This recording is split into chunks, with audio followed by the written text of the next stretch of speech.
the Grossman, this is a Michael Grossman was among the first economists to take health and health economics as a serious subject. And what he's building on is this idea of human capital. Okay, human capital, thinking around related to this idea of human capital goes all the way back to Adam Smith, if not before. And while there may be misconceptions about the use of that term, what it is used for is generally thought to think about one's own investments in themselves. So what is capital? Capital in economics relates to resources that go into the production of other things. So a factory that's making t-shirts or face masks, machinery that's making face masks or PPE or whatever it is. It's machines, it is perhaps land and buildings that are going into productive uses, okay? And from productive uses, people sell things, people employ workers, it generates income. So capital is a wealth generating investment, okay? Capital is something that is costly up front. You have to pay money to build a factory. So it incurs a big cost perhaps right now. But after you get it built, you're going to be pumping out cars and or whatever it is you're making, and you'll be making money on them. So you will have an immediate cost now, but you will have economic benefits for the lifetime of that factory or that capital. Okay, so that's the general term capital. So going back to Adam Smith and then more recently the economist Gary Becker in the 1950s, they started applying that concept of capital to our own human bodies and minds. In that the human body and the human experience of work and experience a livelihood, just like a factory, one can invest in themselves and become more productive, more knowledgeable. That's what you're doing right now, is a form of human capital.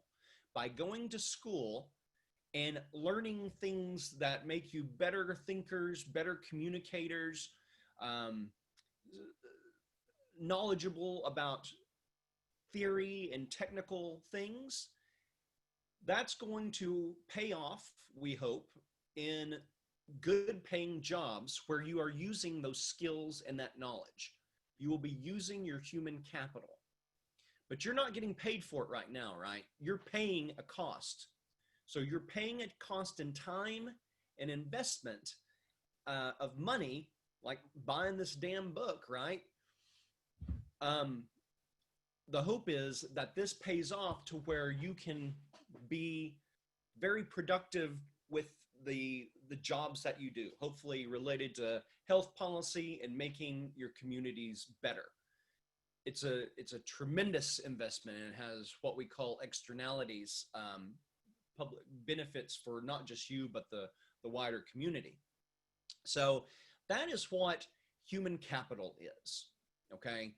Investments in oneself that come at a time cost, perhaps at a money cost, but benefit you hopefully for the rest of your life. And so investing in one's own human capital is a good idea. And that's a good context to think about it. We are all essentially capitalists because we live in this knowledge economy. And so the investments in that knowledge and these skills, the development of these skills, the time and the resources that you put in developing those skills enhances your human capital and allows you to fit in. You are an owner of capital that can pay off in lots of different ways. As an entrepreneur, as a community organizer, as a community health expert. All right. So there are generally two types of human capital that we think about and study in economics. Again, the first is what I just mentioned, education and training. Okay, those investments hopefully lead you into getting better jobs, being more productive for yourself, your family, and your community.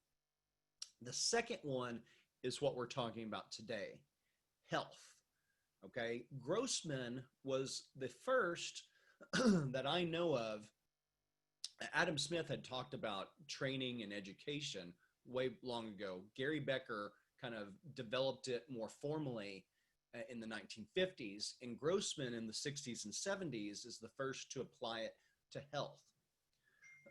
So health, like these others, it's a reformulation of how we think about health. And it seems weird, but essentially the health capital model of Grossman is similar. And the wide breakdown is this: health is not just something I desire, good health. We all desire good health. It's an end goal of life, perhaps. In our lives, we all maybe strive to have, or most of us strive to have, better health, or given us certain circumstances, we want better health. In and of itself, it is a measure of well-being, living longer lives, living fuller lives. So health is a goal of life. And that's what we probably usually think of it. We want to extend life. We want people to be less sick. So public policy goals, but also personal goals. But not only is health an end, it's an end goal, but health is always also a means to achieving other end goals. Okay? Better health results in all these other things that also make our lives better. Thus, investments in health, in time and resources, build up a stock of health, a robustness of health. Okay, some people, one example could be, I think it's a bit mistaken, but there's a multi-billion-dollar industry on building up your immunity system, right? And people they sell snake oil and vitamins to build up your immunity, right? The economic idea is similar, is akin to that, but it's a more robust model. Okay, being strong, having healthy lungs, a strong back, a strong core. All these things make you more robust to accidents, a fall, right? A fall down the stairs can happen to anyone. If you've been working out, that fall is not going to hurt you as bad, okay? But what does it take to work out? You have to buy weights and you have to put the time in. So if you fall and you can still go to school and not miss work, that time is paid off in a way. If you fall and you are out of work where otherwise you're in dire straits. So investments in different ways in health pay off in lots of different ways, okay, towards other goals, such as making money, being able to go to school, being able to enjoy more activities, whatever it is, okay? So that's the basic idea, is that not only is health an end of our striving for happiness, extending our lives more because we want that, but it's also a means to do both that, achieve goals, and achieve goals in other areas, okay? So that's the crux of it. Now, what economists do, of course, is they put this in the language of math, which makes it quite a bit more complicated, all right? And so that's what the website and the book do.